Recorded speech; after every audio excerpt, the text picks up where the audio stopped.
Esta semana, no podcast Marketing para Idiotas, vamos falar de cibersegurança. Quais são os principais ataques, como é que eles acontecem e o que é que podíamos ter feito para os evitar. Como eu não percebo nada sobre o assunto, convidei o Paulo Caldeira, especialista em cibersegurança. Tu não queres ser especialista, tu queres... Responsável de cibersegurança na Albay. AUBAY. Albay. E o Gustavo, ex-membro da ETHack, um grupo de hackers. Normalmente grupo de hackers. Uma empresa de hacking. Sim, uma empresa... Deixa eu ver. Tinha uma empresa de hacking especializada em detecção de ameaças cibernéticas. Não. Testes ofensivos de segurança. É melhor assim. Uma empresa de hacking. Pronto, tá.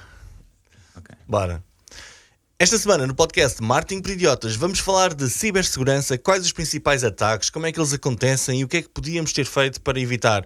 Como eu sou uma vítima e não percebo nada sobre este assunto, eu convidei o Paulo Caldeira, responsável de cibersegurança na Albay, e o Gustavo, ex-membro da ETHack, uma empresa de hacking especializada em testes ofensivos de segurança. Fiquem por aí, vai ser incrível.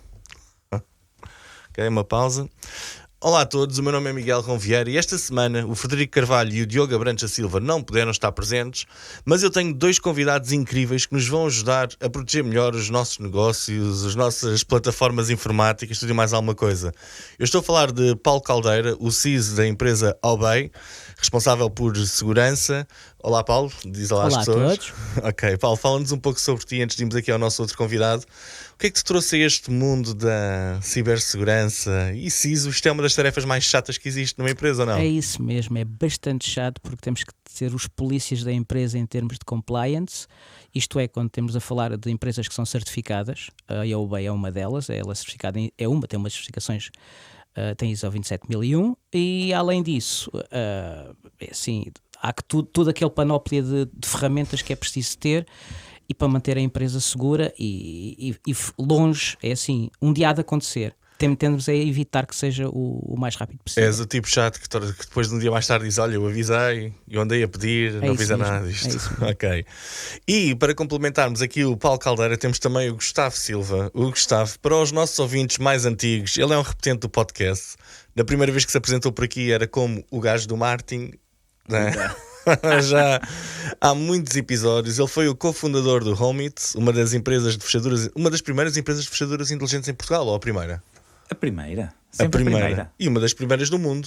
Vocês foram super inovadores na altura que apareceram. Não sei, existem sempre os chineses, meu. Os chineses já têm tudo, meu. Ok. Eu convidei o Gustavo, não foi propriamente pela experiência na Homeit, mas mais pela sua estadia na empresa ETHack, uma empresa também especializada em cibersegurança e ataques ofensivos. O que é isto? Ataques ofensivos? Vocês são hackers? Isto é de hackers para hackers? O que é que vocês fazem? Não, quer dizer, pode ser de hackers para hackers, mas pronto, olá. Basicamente aquilo que a ETHack faz chama-se testes de penetração. Basicamente tentam hackear os teus sistemas, não é? Tens uma plataforma, uma aplicação, uma mobile app, e a gente tenta entrar por ali adentro e ter acesso aí aos teus servidores, às tuas coisas todas. Ou seja, como se fôssemos um hacker.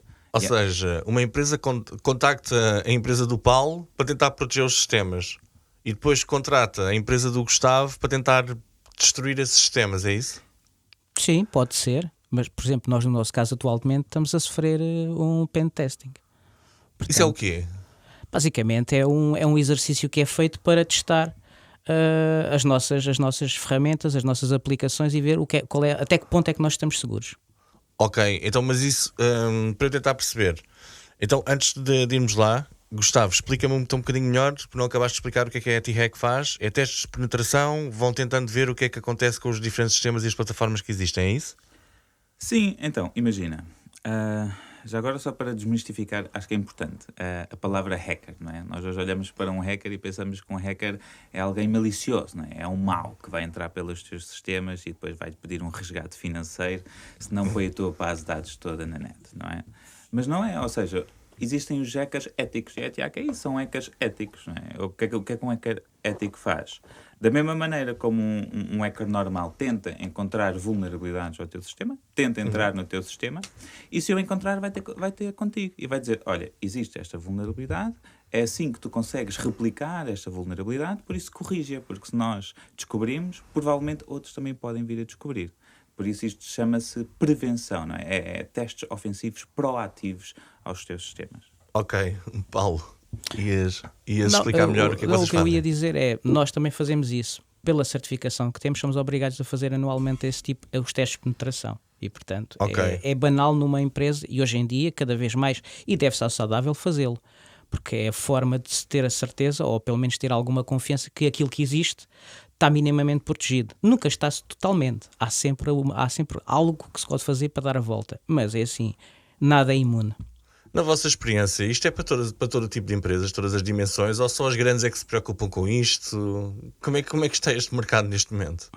A experiência que tenho é que só as grandes empresas hoje em dia é que têm tendência para fazer têm este tipo de preocupações. Acho que as empresas mais pequenas, a própria dimensão ou o próprio negócio depende um bocadinho, e até mesmo do custo, porque é assim, um teste de penetração não é propriamente barato e, portanto, pode não estar ao alcance de todas as empresas terem este tipo de capacidade económica para o fazer. Mas eu acho que hoje em dia só as grandes empresas é que se preocupam verdadeiramente, ou então que têm alguma certificação por trás que os obriga a fazê-lo. Tem de ter compliance, trabalham com dados sensíveis, etc.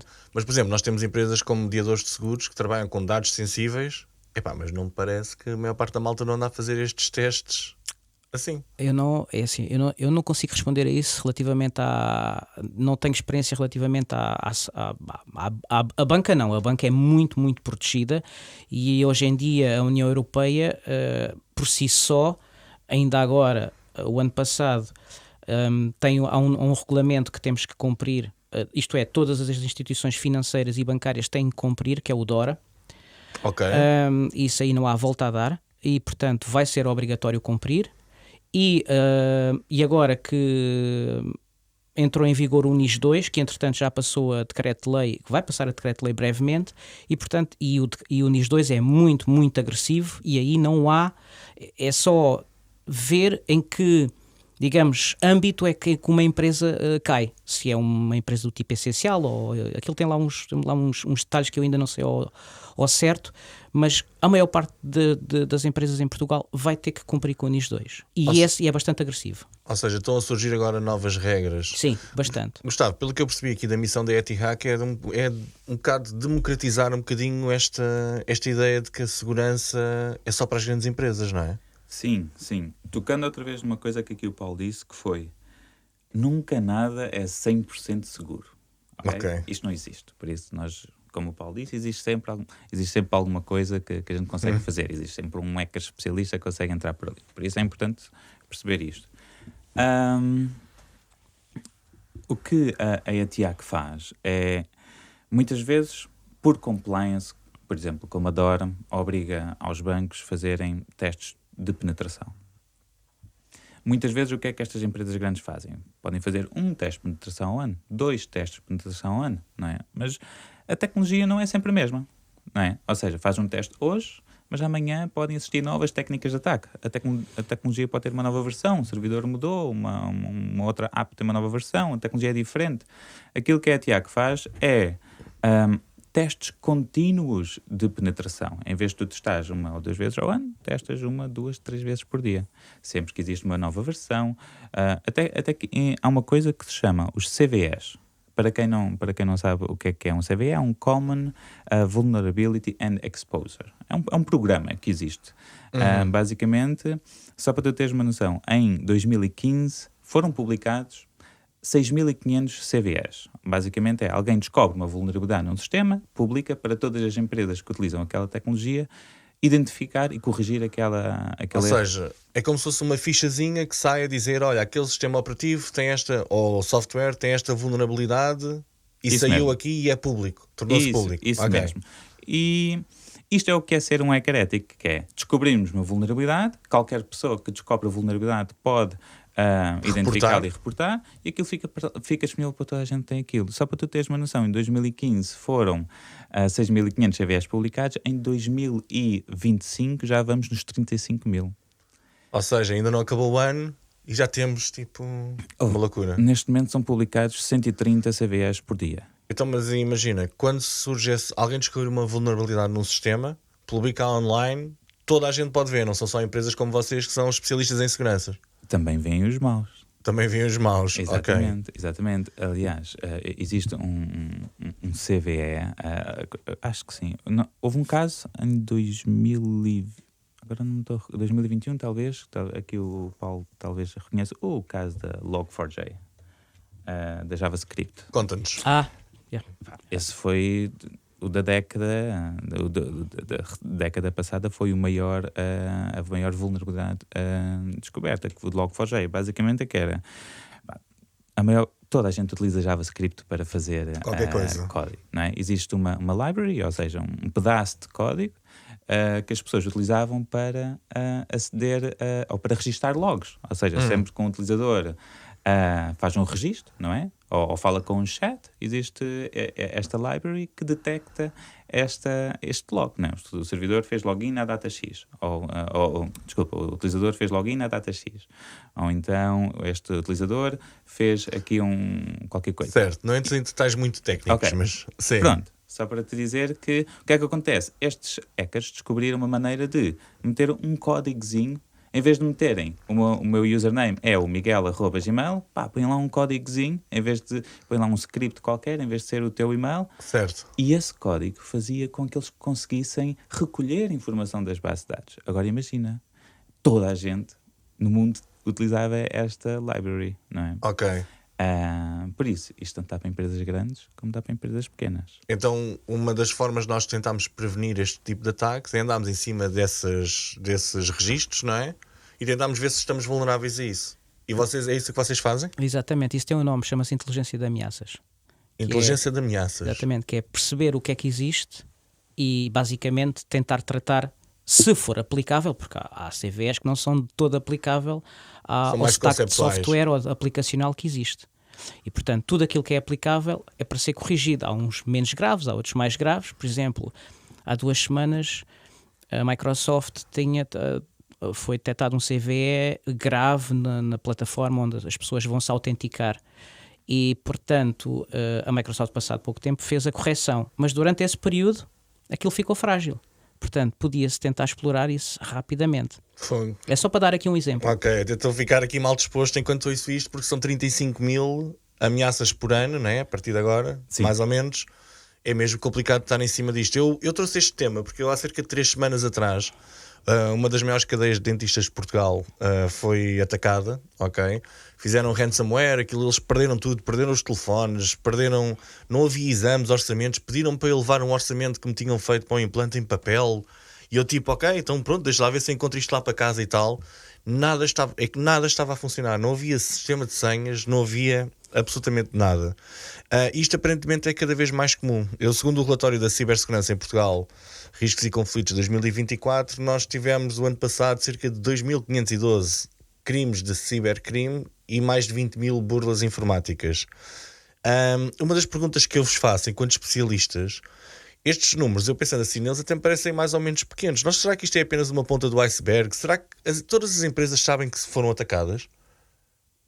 Na vossa experiência, tipo, podemos ter muitas empresas que são atacadas e nem sabem que foram atacadas, nem têm as ferramentas para saber se foram atacadas. Pronto, é assim, eu posso falar pela minha experiência. O que acontece é, quem envia esses números para o Centro Nacional de Cibersegurança é porque está a cumprir com uma lei que existe na legislação portuguesa, que é todos os incidentes de segurança que forem detectados no fim do ano têm que ser enviados para o Centro Nacional de Cibersegurança. E isto está na lei. O que acontece é que provavelmente há um número muito pequeno de empresas que está a fazer isto.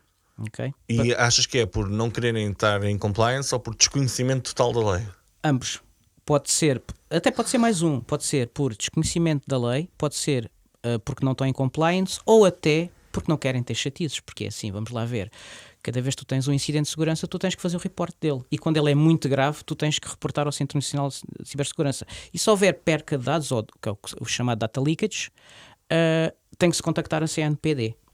E, portanto, isto é uma trabalheira burocrática que nunca mais acaba. E, portanto, eu acho que muitas vezes o que se faz é, tá bem, tivemos um incidente, tá bem, deixa estar. Não, olha, esquece isso. Nem vale a pena dizer. Nem vale a pena falar. Mas, por exemplo, ainda no outro dia estava a comentar com um amigo que parece que a nível daquelas ações de spam nacional tiveram um aumento brutal e que toda a gente, a partir de agora, já recebe as chamadas do tenho uma oportunidade de emprego para si, etc. E há quem diga que isso foi um leakage enorme de dados que deve ter surgido de uma base de dados qualquer, que não se sabe, mas que neste momento os nossos dados já estão aí espalhados pelo mundo inteiro, não é? É assim, eu não duvido. Não, é possível. Aliás, muitos ataques de phishing, muitas credenciais roubadas. Aliás, existe já no quadrante de ataques, né, onde tens phishing, agora existem termos novos como social engineering, tens ransomware. Smishing. Existe uma data deles, exato. Já vamos falar a seguir um bocadinho melhor sobre cada mas um. agora existe o stolen credentials, não é? Os stolen credentials são bases de dados que foram leaked, estão em todo lado. É possível, não estou a dizer que tenho assim, mas estou a dizer que é possível. Eu há uns tempos recebi até um e-mail da própria Google, supostamente, eu não tenho a certeza se era do Gmail ou não, a dizer que os dados também foram roubados, não é? Tipo, a própria Google está vulnerável a isto? Sim, o ataque não é difícil de fazer, é só ter um meio para isso. Eu recebi um e-mail da Outlook, um tipo a dizer-me: pá, eu já vi as tuas imagens todas que tu tens, é tudo porno, vou fazer leak disto se não me passares Bitcoin e mais não sei o quê. E aquilo estava lá, outlook.com. Ou seja, o que acontece é que isto tipicamente as pessoas têm que ter muita atenção e às vezes é muito complicado, que é o Outlook.com está escrito em cirílico, não está em alfabeto latino, e é por causa disso que é possível dar a volta, porque o Outlook.com só existe um. Eu não percebi nada, o que é cirílico? Cirílico é o alfabeto que é dos países de leste, ou seja, eles têm um alfabeto semelhante ao nosso, mas o O, a forma como o O é escrito é diferente em termos de digital, ok? Ok, então alguém pode registrar o domínio Microsoft.com com o Ozinho em cirílico. E atenção, tens várias hipóteses, tens Microsoft, portanto tens mais do que uma forma de registrar o domínio. Sim, olha, este relatório do que eu estava a falar, ele fala-nos de que um dos principais ataques é um ataque de ransomware. Se calhar, Paulo, podes explicar aqui à malta o que é um ataque de ransomware? Como é que ele acontece? O que é o ransomware? O ransomware, basicamente, como o nome indica, basicamente é ficares refém de um software que é malicioso. O que é que esse software malicioso faz? Basicamente, codifica-te tudo o que estiver dentro de um dispositivo de mídia, ou seja, de um disco, de uma pena USB, o que quer que seja. E que depois pode, por si só, espalhar-se, e se um computador estiver ligado em rede, pode espalhar a tudo o que ele descobrir, e pode espalhar-se e por aí adiante é tipo uma rede neuronal, portanto aquilo nunca mais acaba. Enquanto ele estiver a ver máquinas na rede, ele vai continuar a espalhar-se. Basicamente o que vai acontecendo, ele vai encriptando tudo. A informação. E depois aparece uma... É só para terminar. E depois aparece uma mensagem a dizer: olha, se queres isto desencriptado, paga. Exato. Isto é muito fácil de fazer, não? Tu mandas-lhe um e-mail onde tens lá um fecheiro de imagem, qualquer coisa, uma pessoa qualquer acaba por fazer download daquilo. Olha, está aqui um PDF. Parece ok. Legítimo. Exato. E aquele PDF não é nada legítimo. Pode ter lá umas linhas de código, aquilo ele faz o download, fica logo com acesso à tua máquina. Pois, mas isto aqui não afeta apenas os fecheiros, não é? Pode afetar bases de dados, pode afetar tudo. Por exemplo, no caso daquela clínica, que é uma cadeia, com muitas clínicas espalhadas no país inteiro, o país inteiro parou. Não foi só aquela clínica. E o que é que se deve fazer nestes casos? Isto é pagar? É pagar? O que é que devemos fazer? Eu, na minha opinião, nunca pagaria. Agora, tem é que se ter a garantia que se tem salvaguarda das coisas. Acho que é acima. A primeira coisa é desligar o cabo da rede, logo. Okay. É tipo desligar. Okay. É como se costuma ver naqueles memes. Tem que partir em caso de emergência, é tirar o cabo de rede da internet. E depois a seguir é fazer reposição dos dados. Ok. Mas desde que tenham dados para repor, claro. Porque há muita empresa que nem um backup tem, não tem uma salvaguarda, não tem absolutamente nada. Mas eu, pelo menos, esta é a atitude a fazer. E o que é que nós podemos fazer para impedir estes ataques? É consciencialização. Não há nada mais do que a Então, consciencialização. se dizes consciencialização, quer dizer que isto começa pelos humanos? O problema, eu vou ser simpático, mas 90% dos problemas está entre o teclado e a cadeira. Sempre. Sempre. É sempre o humano que vai lá carregar no... Eu vou dar um exemplo. A semana passada tivemos um incidente de segurança. Basicamente, tudo começou porque há um ataque também que tu ainda não falaste, mas que é o chamado supply chain. Por exemplo, o Log4j é um ataque de supply chain, ou seja, é uma cadeia de fornecimento. Neste caso foi a biblioteca. Ou seja, porque o pessoal desenvolve software, para ser mais rápido o desenvolvimento, usa bibliotecas feitas por terceiros e deixa lá uma biblioteca que tinha uma vulnerabilidade e de repente o sistema inteiro vai à vida. Exatamente. Um exemplo, um grande da indústria da segurança, e o Gustavo de certeza que sabe, a CrowdStrike teve um problema gravíssimo por causa disso. Esse foi aquele da Microsoft que parou os aeroportos, não foi? Da CrowdStrike, não foi aquele problema que aconteceu que fez parar o aeroporto? Este é o segundo problema que eles tiveram. Ou seja, isto já houve outro a seguir. Já houve outro a seguir, não e este foi recentemente. Sim, esse foi gravíssimo. Então, mas explique, o que é que acontece nestes casos? Como é que isto aconteceu? Portanto, isto aconteceu porque um dos colaboradores da Obey recebeu um e-mail com um PDF, e o contacto era de alguém, de um contacto comercial que já tinha tido no passado. E, portanto, aquele PDF era nada mais do que um pedido para fazer um orçamento. Portanto, normalíssimo. E vai o briefing lá dentro? Exatamente, tinha tudo lá dentro. Portanto, o que é que essa pessoa faz? Clica no link para descarregar o PDF, porque devia ter provavelmente... Boa. Um link para descarregar o PDF. Portanto, nós não podemos confiar aí nos links. Nós não podemos confiar nos links nem nos ficheiros. Porque se fosse o PDF, se tivesse algo malicioso, o filtro iria eliminá-lo à partida. Então ele carregou no link e o que é que aconteceu? E então pediu para pôr as credenciais para descarregar o PDF. Claro que a criatura, o que é que aconteceu? Foi lá descarregar aquilo e o PDF tinha algo malicioso que depois nós soubemos que conseguiu... e este foi grave, porque além de ter tirado as credenciais da pessoa, nós lá temos uma autenticação multifator. Portanto, nós temos temos um software no telemóvel, que é o Authenticator, que nos dá que cada vez temos um código, nós dizemos o código que ele permite fazer a entrada. Ele conseguiu-nos retirar a assinatura desse Authenticator, ou seja, ele com isso significava que podia emular o Authenticator em qualquer parte do mundo e em qualquer sítio. Ou seja, ele podia se autenticar por aquela pessoa, podia entrar na conta dela, no e-mail dela, como o fez, de qualquer forma e situação. E nós nunca veríamos que aquilo era um problema porque a autenticação estava sempre a passar. Estava tudo bem, tudo tranquilo. Ou seja, nem havia avisos de autenticação errada nem nada. Não, nós só detectámos aquilo porque numa hora de expediente normalíssima havia um animal em Chicago que estava a tentar-se ligar. E pronto, foi isto. Pronto. E detectaram assim o ataque. E detectámos assim o ataque. Ou seja, a maior parte das vezes é intervenção humana. Ou seja, é um erro humano. Por norma é sempre. É raramente. E o ransomware acontece assim. Descarregas qualquer coisa, clicas e de repente aquilo começa a infectar. Então, mas nós não aprendemos nada desde o ano 2000, quando apareceu. Lembra-se do I Love You? O vírus do I Love You. Eu na altura trabalhava na informática de uma empresa, da Hitachi. Então o que é que eu fiz? Eu depois mandei um e-mail para toda a gente com o I Love You, na mesma com um link, e eu simplesmente via se clicavam ou não. E antes tinha enviado um e-mail de segurança a dizer: malta, se houver um e-mail, mesmo que seja de pessoas conhecidas do I Love You, vocês não cliquem e tal. A maior parte das pessoas clicaram, não é? Então, mas alguma vez isto vai ser possível? Não vai, porque o ser humano é por si só... Reparem, aqui a questão que estamos a falar de um contacto comercial que ela já tinha, essa pessoa já tinha tido o contacto. Mas o ataque começou a partir da conta dessa pessoa que entrou e enviou e-mails maliciosos.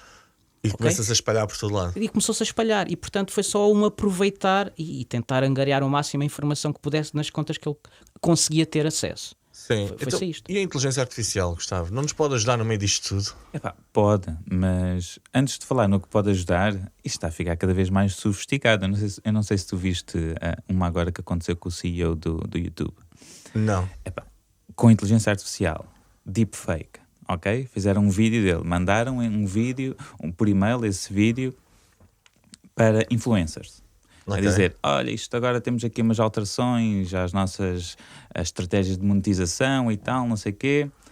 Registrem-se aqui. Clicam e vão pôr uma página falsa do YouTube. Imensos influencers que acabaram por perder os dados. E depois, obviamente, tudo... Tudo o que vem a seguir.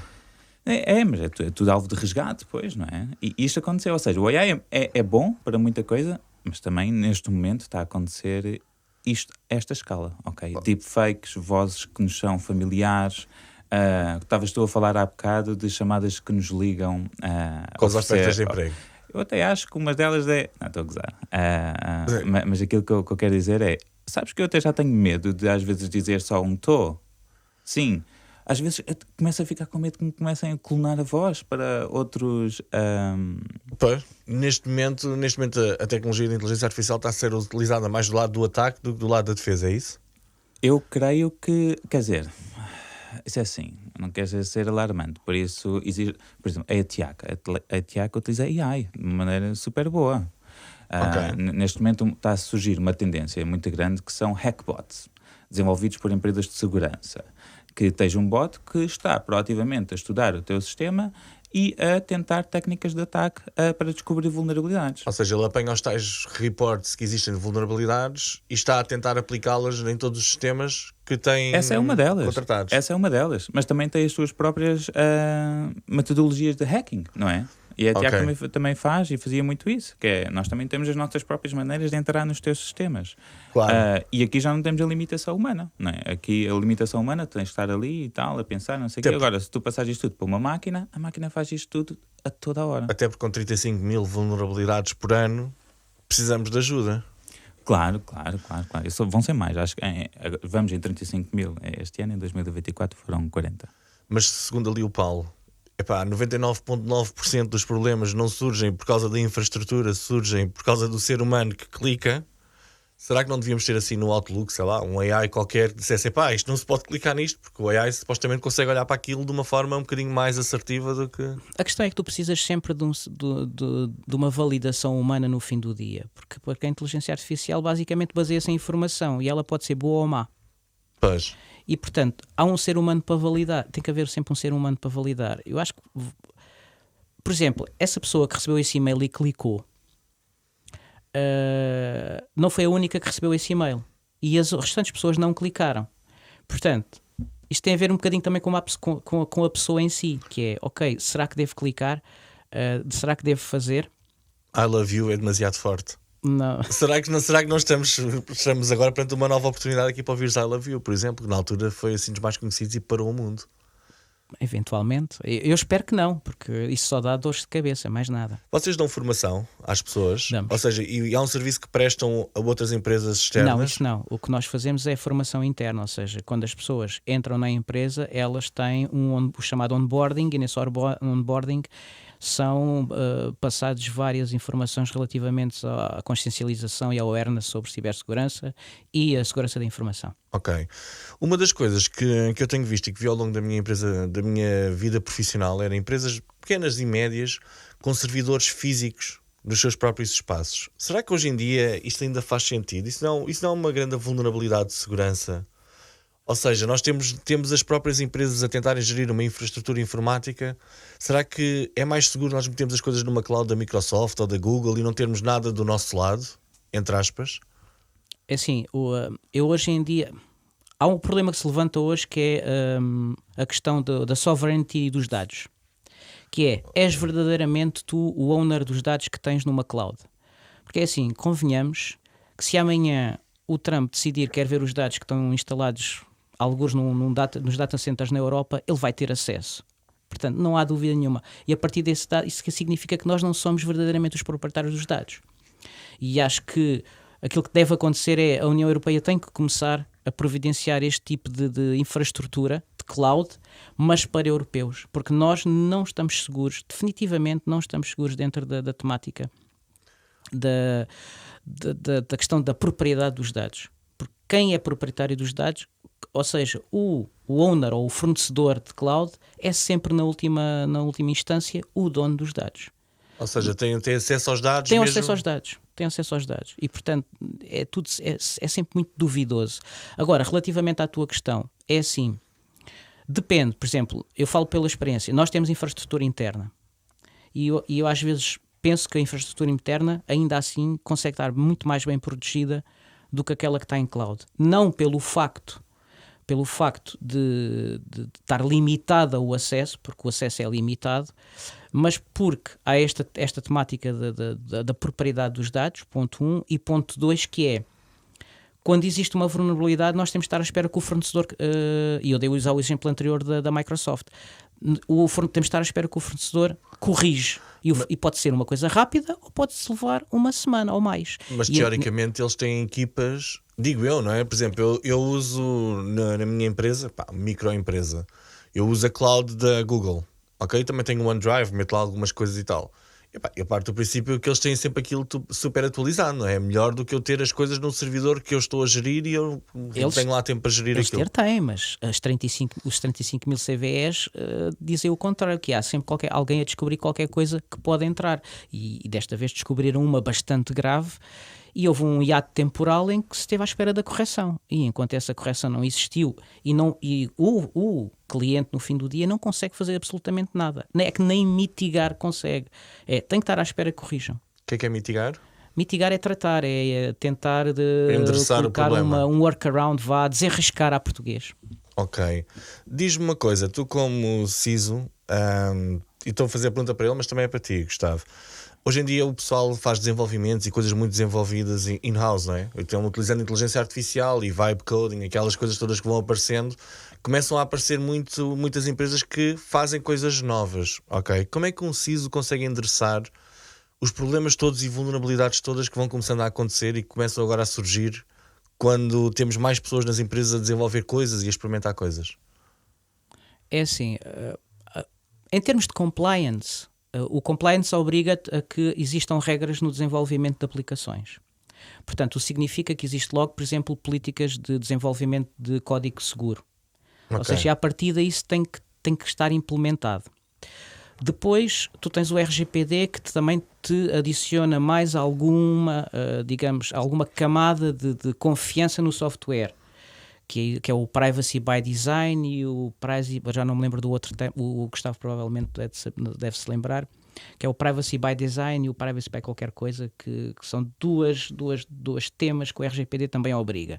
E, portanto, existem aqui algumas camadas de boas práticas que têm que ser colocadas em prática, okay, para que as aplicações tenham o mínimo de segurança possível, desenvolvidas in-house ou fora, não interessa, outsourced.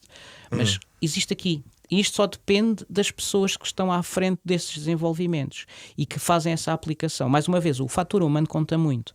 Porque se ninguém se estiver a preocupar com aquilo, é código, é bater código e siga para a frente. É porque hoje em dia já nem se bate código, não é? Sim, isto agora é o vibe coding, não é? Isto agora está toda a gente ali a pedir código ao ChatGPT e meter em produção e siga. Mas isto é muito importante, que é, outra vez, na parte humana. Nós queremos fazer coisas, queremos ser rápidos, não é? Queremos ser independentes e bora lá para a frente, queremos fazer negócio e crescer. Até acontecer, não é? Até haver um problema, não é? E depois temos que investir todo aquele tempo que nós não investimos e temos que, se calhar, duplicar o tempo que nós teríamos investido se tivéssemos uma abordagem mais segura, e agora temos que ir mitigar tudo. E esse é que é um problema. Isto, pronto, antigamente chamava-se, era o legacy code, fazíamos código, agora tinha que ser todo refeito, mas agora nós estamos simplesmente a pedir código ao ChatGPT. Dou-te um exemplo. Pessoas que não sabem programar começam a utilizar o ChatGPT e começam a pedir código para fazer uma aplicação, sei lá, uma calculadora ou uma coisa que faz uma geração de imagem, qualquer coisa. E pronto, começas ali a pedir código, o ChatGPT dá-te a infraestrutura toda, até diz, olha, agora põe aqui o teu user, agora põe aqui a tua API key, ou seja, a tua chamada da API, não é? Essas coisas todas. E tu, olha, isto está a funcionar, bora, olha, agora vou mostrar isto aos amigos. E pomba. E depois aqui live, não é? O que é que acontece? Isto aconteceu com o Lovable. A Lovable agora está a bater todos os recordes de crescimento. Eles já estão tipo com 100 milhões de ARR para aí tipo num ano. A Lovable, aquele software em que nós metemos o que queremos mais ou menos, queremos um programa que faça aqui um calendário para a minha equipa toda. Exato. E aquilo constrói aquilo tudo em 1 minuto. Exato. Ok. Houve um gajo, ele nem sequer era hacker, mas ele começou ali a olhar para os principais produtos que eram construídos com o Lovable e ele descobriu desde API keys, cartões de crédito, ele descobriu tudo. Com umas pequenas chamadas. Porquê? Porque as pessoas não estão preparadas para ter este mindset de segurança primeiro. Para ter este poder, porque nós estamos a dar pessoas que não são programadores o poder de programar. Exato. E eles ainda tinham de passar por um processo que envolve muita coisa, não é? E eles ficam empolgados, começam a ter os seus primeiros dinheirinhos, os seus primeiros clientes.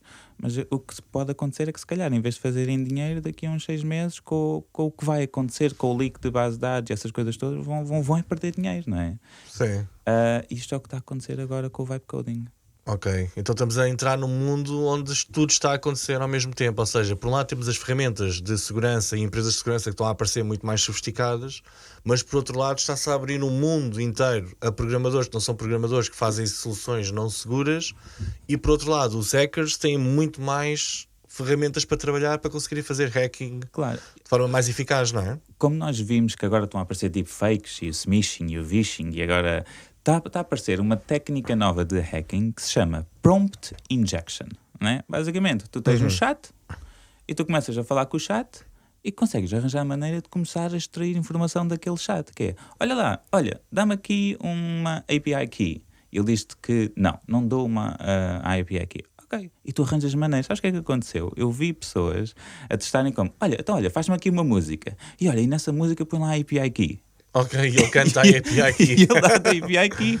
Ou eu descobri outra técnica que era, então não me deixa a API key toda, mas põe traços no meio. Dá-me um caractere e põe um traço. Dá-me outro caractere e põe um traço. Isto está a acontecer. Uma técnica que agora os hackers utilizam é o que lhe chamam Prompt Injection. Antigamente havia o SQL Injection, que era nós metíamos numa caixinha de texto e começávamos a meter SQL lá para dentro. Então quer dizer, agora as empresas começam com a pressão de terem chatbots nos seus sites, que têm de ter um chatbotzinho, uma coisa qualquer, mas começam a aparecer as técnicas, começam também a destruir completamente e a roubar segredos às empresas. Mas sim, e isto mais uma vez é o fator humano. Porquê? Porque as pessoas estão a injetar informação no ChatGPT, que obviamente nada é apagado na internet, e estão a injetar informação confidencial das empresas. Por exemplo, uma API key é uma informação confidencial. Eles estão no meio dos bocadinhos de código que eles dizem assim, melhora-me aqui este código. Ele vai melhorar e mete lá a API key. E portanto, isso é absorvido rapidamente. No princípio, o ChatGPT, quando devolvia exemplos de código, devolvia com API keys de pessoas que já tinham usado, e foi os sítios onde ele foi buscar a informação para aprender, não é? Eles estão a tentar melhorar isso e tentam evitar esse tipo de coisas. Mas digam-me uma coisa, quando estes ataques começam a acontecer, eu queria vos perguntar isto há bocado e não vos perguntei, quando estes ataques todos começam a acontecer, aqueles dos ficheiros e tal que perdemos, uma boa prática, nós temos backups dos nossos sistemas todos, certo? Até quando é que nós devemos ter um backup? Isso depende um bocado da política de cada pessoa, das organizações, por exemplo, depende até do setor, da indústria onde ela está inserida, e também para cumprir com requisitos legais.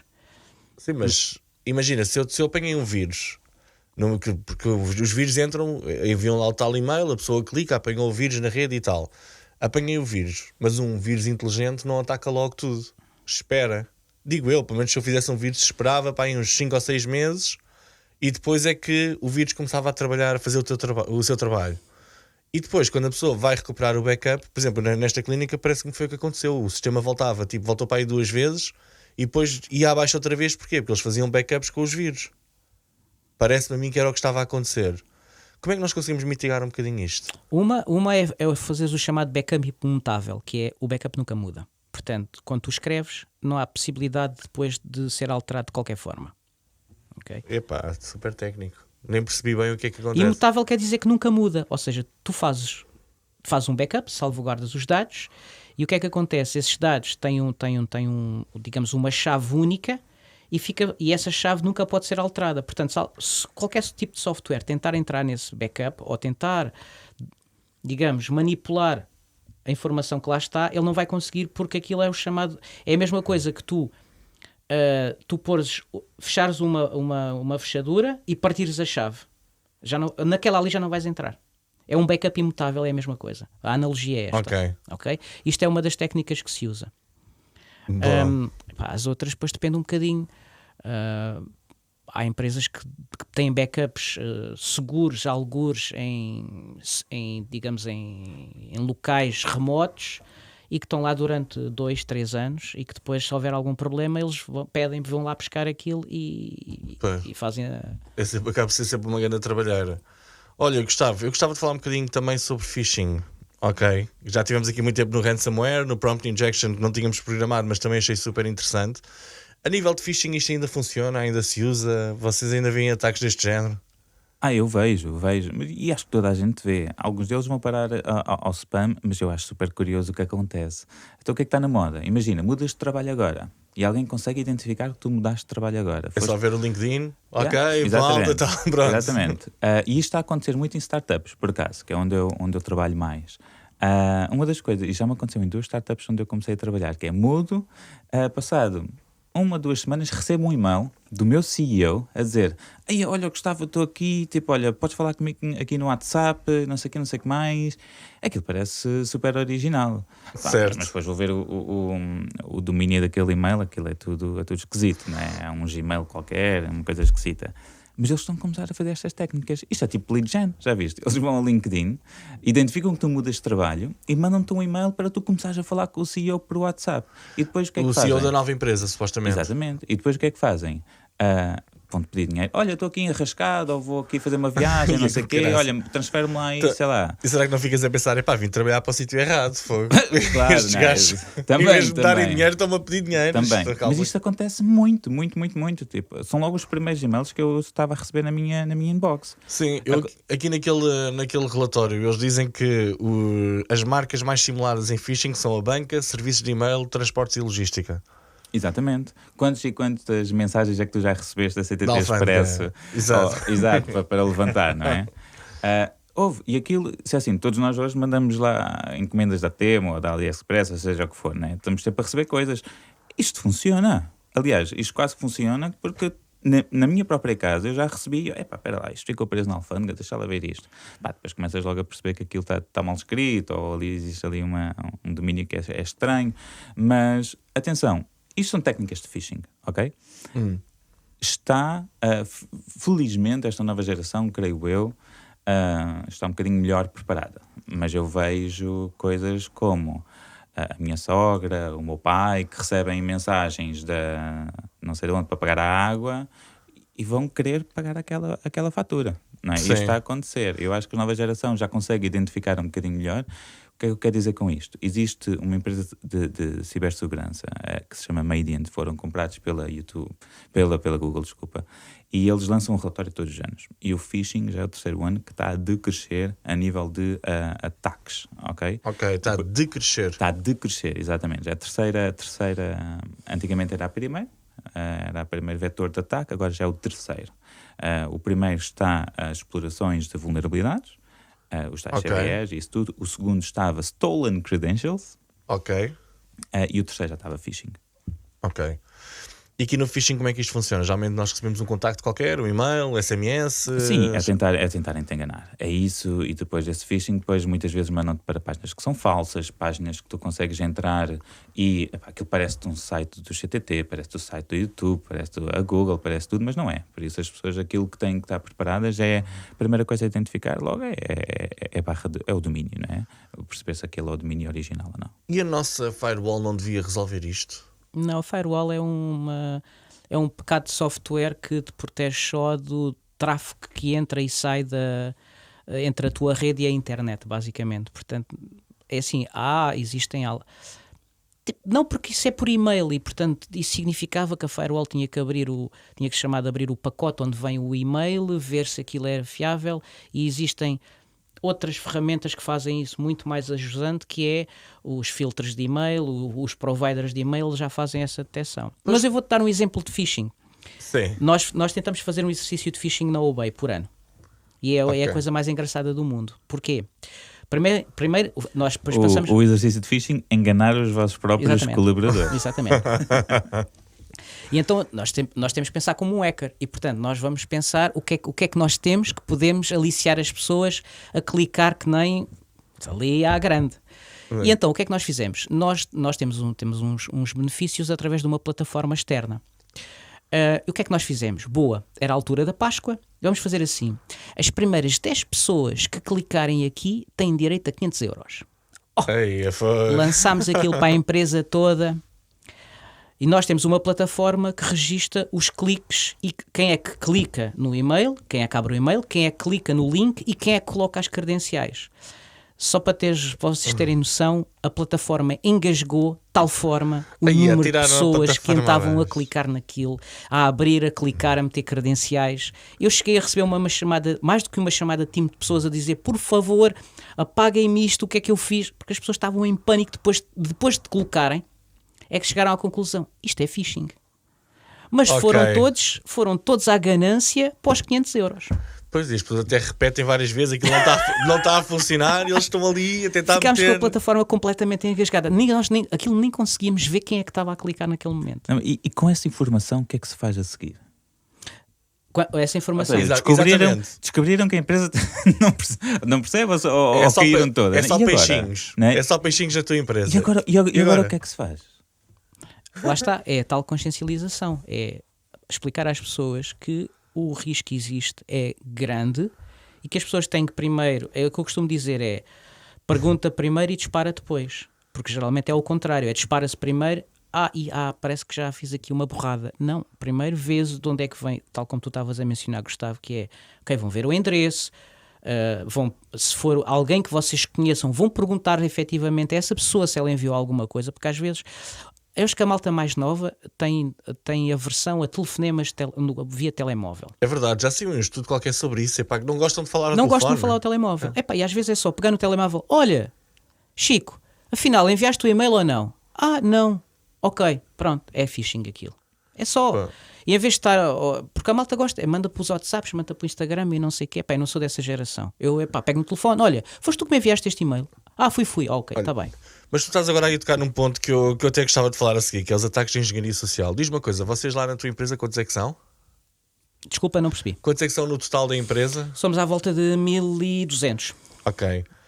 Tu acreditas que se eu agora pegasse no meu telefone, telefonasse para um colaborador qualquer da tua empresa e dissesse que era o Ricardo ali da parte informática e que estava ali a ver um problema com o computador dele, achas que a pessoa caía ou não caía depois de tanto... É assim, lá está, o problema está sempre entre o teclado e a cadeira, mas eu acredito que não. Porquê? Porque o nosso processo de suporte ao utilizador final não passa por telefone.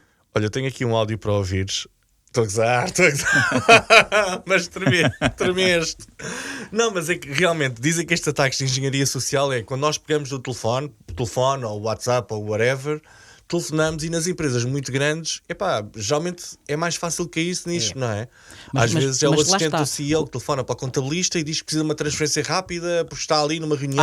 Isso acontece com imensa frequência lá. Eu ouço o pessoal do departamento financeiro dizer-me isso, só que já está, eles já estão calibrados nisso e formatados que isso passa-lhes já ao lado. Ok, mas e nós com formações achas que conseguimos bloquear este tipo de... Eles é com experiência e formação, não é? Mas será que uma pequena, média empresa... Olha, eu acho que, partindo do princípio que nós somos todos humanos, nós não somos máquinas, nós somos todos manipuláveis, é o que eu acho.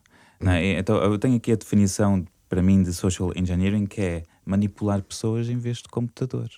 Não é? Sim. E nós conseguimos manipular pessoas de várias maneiras. Eu já conheci nestas comunidades DECAs 2 ou 3 pessoas que são só especialistas em social engineering. Tanto que isto é uma das formas de hacking mais antigas e mais explorada, não é? Sim. Pessoas que querem hackear, sei lá, a Câmara Municipal da Milhada, ou seja o que for. Estás a ver? Sim. Vão ali adentro, começam a falar com a senhora que está ali no computador, fazem-lhe ali 2 ou 3 perguntas, acabam logo de perceber como é que está a infraestrutura, quais é que são os sites que utilizam e isso tudo, saem dali a conseguir entrar e a conseguir hackear a Câmara Municipal, seja de onde for. Certo, segundo aqui este estudo também dizem que as câmaras municipais, entidades de saúde, administração pública central, ensino superior, são das entidades mais atacadas no meio disto tudo, não é? Estão muito vulneráveis. E imagina, estamos aqui a falar de pessoas que se calhar são mais velhas, não são da nossa idade, não estão preparadas. Exatamente. É muito fácil ir falar com uma senhora que tenha 50 ou 60 anos, que já não está para ali virada, faz ali 2 ou 3 perguntas e ela quase diz o user e a passe dela. Ou ir apagar um registro qualquer no Banco de Portugal, não é? Não é? Assim, telefona-se para lá, olha, daqui fala assim, tal e coisas, arranjarem. Eu do Banco de Portugal tenho mais dúvidas. Sim, mas a segurança social, uma coisa qualquer. Concordo plenamente com o que o Gustavo disse. Há coisas que imagina, encontras uma USB aí na tua secretária, uma USB, deixaram uma USB no chão. Com coração. Seja o que for, olha, dizer I love you, uma USB dizer I love you. Exato. É para as pessoas põem aquilo no computador, já olha o que é que está aqui dentro, já foste. Eu, por acaso, naquela tal clínica, eu depois como estava a fazer tratamentos e isto aconteceu, eu depois também fui começando a observar ali e eu comecei-me a tentar imaginar se eu era um consultor de segurança ou um hacker, ok? Então, e o que é que eu comecei a ver? Eles acediam ao Gmail diretamente dos computadores de trabalho. Isto não pode ser uma boa prática. Não. Ou seja, eles acediam aos mails pessoais onde tinham os raios-x e as coisas todas, mas também acediam assim. Claro.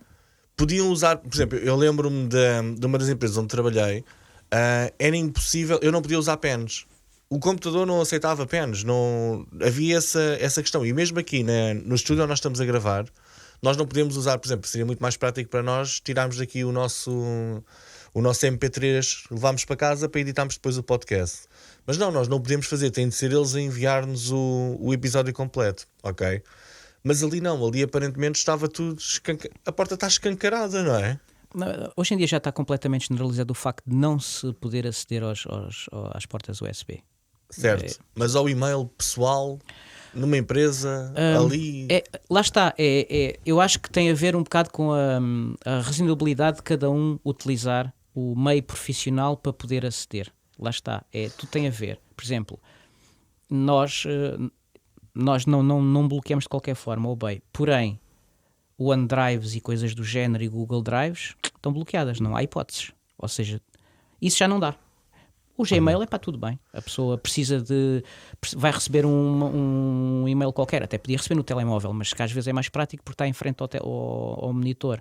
Olha, trata, tudo bem. Agora, não é passar a vida, descarregar ficheiros, fazer upload de ficheiros, etc. Pois, que eu acho que nem faz sentido nenhum e realmente aquilo estava a acontecer ali. Epá, eu quase que tive para dizer, isto é uma das causas pelas quais isto aconteceu, não é?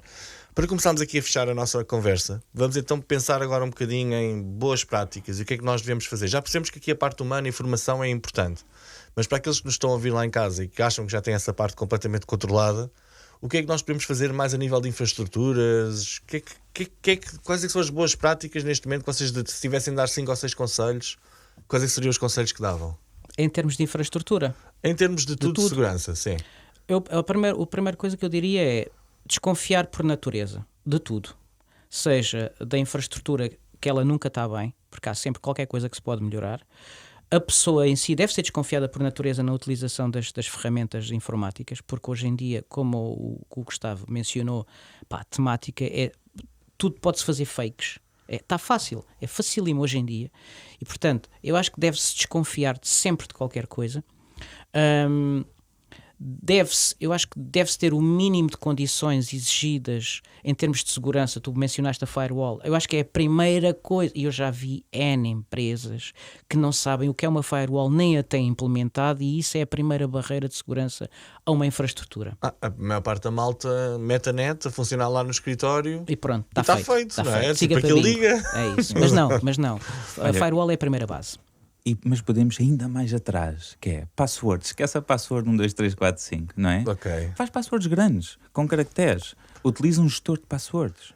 Sim, mas olha lá, tipo, a partir do momento em que eu vi isto no outro dia no Google, no Chrome, em que eu meto as passwords, sempre as passwords geridas por eles e tal, e aquelas coisas todas para serem passwords mais seguras, e depois vou lá um tab qualquer e meto para ver as passwords do computador e vejo-as todas. Sim, isto é uma grande loucura, não é? Mas olha, é melhor do que teres 1, 2, 3, 4, 5. Sim, acredito que seja mais difícil de decorar, não é? Outra coisa, sempre um 2FA, um segundo fator de autenticação. Sempre. Já existe. E tu não pagas por estas aplicações. É o SMSzinho, a Exato. dizer, Pões mete lá lá- 1, 2, 3, 4. Exato. Depois tudo. Entrar no e-mail, entrar no WhatsApp, entrar nas tuas ferramentas. Epá, tens que ter estas coisas todas. Sim, mas um bom atacante ao telefone, aquilo o SMS da Caixa Geral de Depósitos para uma transferência diz, não dê este código a ninguém. Mas um bom atacante diz, ok, não dê este código a ninguém, mas diga-me lá então o código para claro, irmos... mas pronto, também deixa-me dizer, eu acho que um bom atacante não vem ao comum mortal como nós, né? Ou seja, ele quer atacar um milionário. Não somos nós. O olá pai, o olá mãe... não. Pronto, sim, mas pronto, 2FA, password, coisas Certo. um bocadinho mais técnicas. Se quiseres utilizar um VPN, ou seja, as pessoas pensam que VPN é para mudar o IP. Sim, mas hoje em dia já podes utilizar VPNs para aceder a um site em específico, percebes? Yeah. Ou seja, isto é tudo adicionar fricção no processo. É muito chato. É muito chato porque não é só pôr o user e a pass. É chato, mas adiciona fricção ao processo. E tu adiciona isso, vais ficando um bocadinho mais seguro. Ok, mais dicas. Eu acho que basicamente é isto. No fim do dia, o utilizador final vai ficar um bocadinho mais chateado por causa desta fricção com o Gustavo, mas é no bem-estar dele e da organização para que ele trabalha, não só a nível pessoal, mas a nível profissional também. Ok, existem algumas ferramentas que possam ser utilizadas mais, não por pessoal tão geek e tão especialista, mas que o nosso ouvinte lá em casa, que tem uma pequena, média empresa, possa pensar, ok, vou instalar este software. Existe algo... O vulgar antivírus devem-no ter sempre. Mas devem-no ter E sempre. o Windows Defender não faz o trabalho? Não. O Windows Defender, há um meme na internet muito engraçado, que estão os tipos a entrar dentro de um jogo de futebol e o Windows Defender é aquele tipo que faz assim e deixa passar. Não ia palpa, nem vai ver com o detector de metais, nem nada. É aquele que faz assim, siga. Nem toca, né? Ok. Portanto, o Windows Defender sim, mas há uma coisa mais sofisticada, esquece, não vai acontecer nada. Então, vai pronto, passar. temos o antivírus, mais coisas que devemos ter. O próprio anti-hack, não é? Sim, mas isso é um lado mais empresarial, não é? Certo. Ou seja, nós como empresa o que é que podemos fazer? Podemos ser proativos. O que é ser proativo? Nós atacamos os nossos próprios sistemas, não é? Ok. Ou seja, o que é que isto faz? Como eu dizia até há bem pouco tempo, que era nós encontramos as vulnerabilidades antes dos hackers encontrarem. Ou seja, podes fazer isto.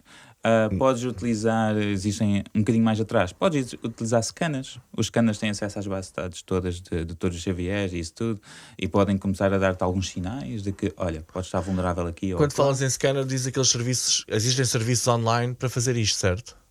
Sim, e plataformas também. Podes ter uma plataforma que é um scanner de vulnerabilidades.